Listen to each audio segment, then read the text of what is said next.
I'm Mr. Howlett. I'm the Head of ICT and Computer Science at Thomas Adams. In ICT and Computer Science, we cover a range of different topics.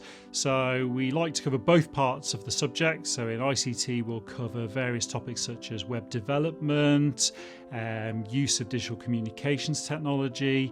We'll cover office skills such as PowerPoint, Microsoft Word. In computing, we cover how the computer works, key areas such as binary and how computers translate the information we see in the real world into a form that computers can understand. Also cover how algorithms work. We cover programming and the skills required to make your own software. This then leads into the options we have at GCSE, where you can choose to take either IT or you can choose to take a computer science qualification, or if you're particularly interested, you can take both of the qualifications. In lessons, you can expect to do a lot of work hands-on the computer.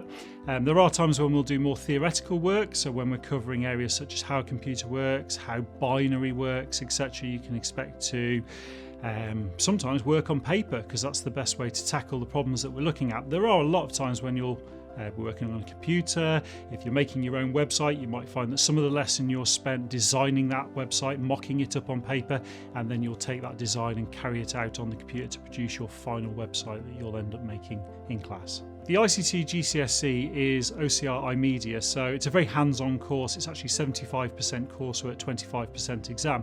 It's broken into 4 units, so you do website design, where you would create a website mock-up and then you would produce a website and review the website that you've created.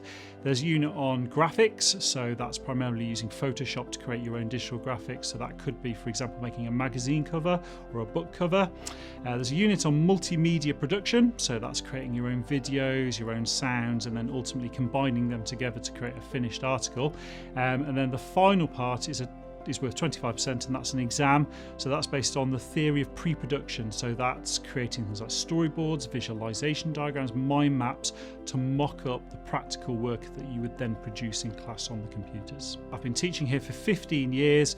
I love the kids' passion for the subject. I love the fact that they see ICT in their everyday world. So they see it as a relevant subject, something that they know is important to their life.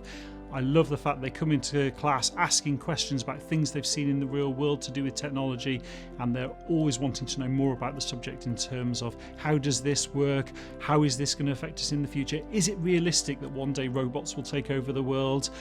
There's a plethora of questions that kids want to know about the subject.